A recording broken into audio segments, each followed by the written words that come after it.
किसान भाइयों, राम राम, सत श्री अकाल, वाहिगुरु जी का खालसा, वाहिगुरु जी की फतेह।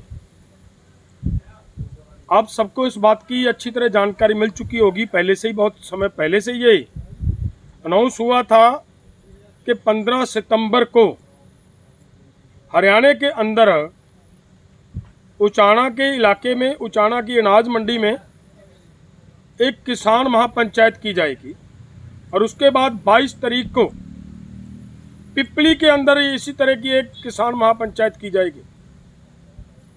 और वो अनाउंस करने के बाद जब पूरी तरह देश का किसान इस किसान महापंचायत की तरफ आ रहा है, कोई 3 दिन से चला हुआ है, कोई कल से चला हुआ है, कोई आज चलने वाला है, तो अभी अभी हमें सूचना मिली है कि हरियाणा प्रशासन की तरफ से वहाँ के संगठन को, हमारे साथी अभिमन्यु कोहाड़ को, उन्होंने एक नोटिस दिया है।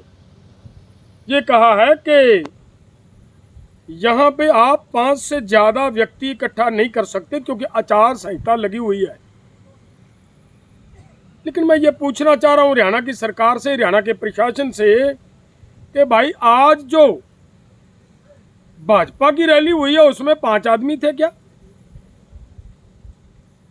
अरे भाई, हमारा किसी तरह की राजनीति के साथ कोई रिश्ता नहीं है, कोई नाता नहीं, हम क्लियर कर चुके हैं बार बार।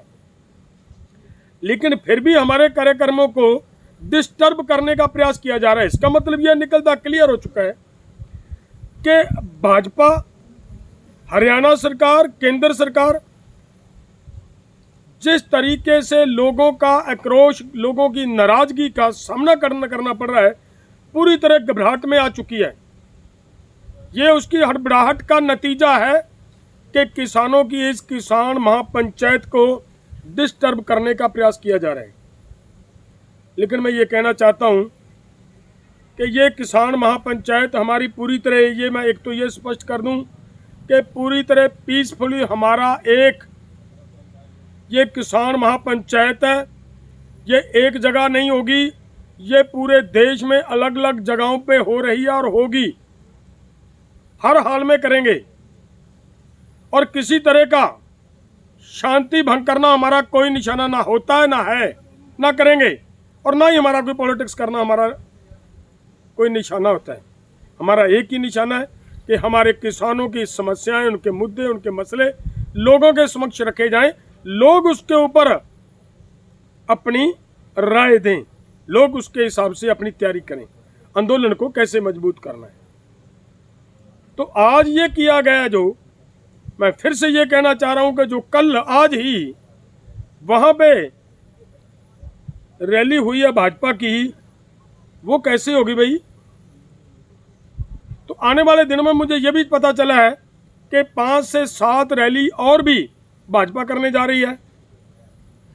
तो फिर अगर हमारी रैली को वो अपना सरकारी तंत्र इस्तेमाल करते हुए हमारी किसान महापंचायत को वो डिस्टर्ब करने का काम करेंगे, तो फिर मजबूरन किसानों को भाजपा की उन रैलियों का विरोध करना पड़ेगा।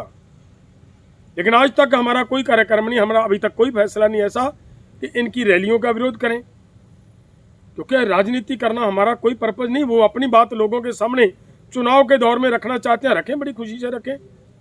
लेकिन हम अपनी बात अपने देश के किसानों के सामने, मजदूरों के समक्ष रखना चाहते हैं, तो हमें क्यों नहीं रखने दी जा रही? तो ये कतई बर्दाश्त नहीं होगा। हरियाणा का प्रशासन इस बात से थोड़ा पीछे हटे, गलती करने की ना की जाए, वरना पूरे भारत से किसान आने वाले हैं, वो जहां जहां पे भी उनको डिस्टर्ब करेंगे, फिर वहीं वहीं पर डिस्टर्बेंस पैदा होगी। वो जो भी डिस्टर्बेंस पैदा होगी वो हरियाणा सरकार, हरियाणा प्रशासन जिम्मेवार होगा उसका। मैं यही फिर से दोबारा निवेदन करता हूं, हमारे इस कार्यक्रम को डिस्टर्ब ना किया जाए, इसे शांतिपूर्वक ढंग से इसे नेपरे चढ़ने दिया जाए। और हमारे वहाँ पे मुझे पता चला है कि टेंट लगाने वाले भाइयों को भी डराया धमकाया जा रहा है, और स्पीकर की सुविधा देने वाले भाई को भी डराया धमकाया जा रहा है। अरे यार, कमाल की बात है, एक किसानों से इतनी घबराहट में आ चुकी है सरकार कि किसानों की एक रैली तक, किसानों की एक महापंचायत तक नहीं होने देना जा रही। यह बर्दाश्त नहीं होगा, बर्दाश्त से बाहर है। और मैं सरकार को फिर से निवेदन भी करता हूँ और चेतावनी भी देता हूँ, ऐसी किसी भी कार्रवाई से पीछे हटें जिससे किसानों को समस्याओं खड़ी हों और किसान उसके लिए फिर अपने आगे की रणनीति तैयार करने के लिए मजबूर हो।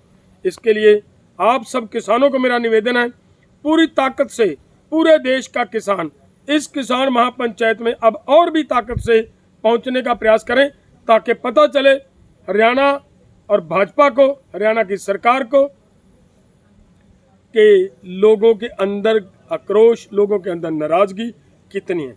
बहुत बहुत धन्यवाद। वाहिगुरु जी का खालसा, वाहिगुरु जी की फतेह।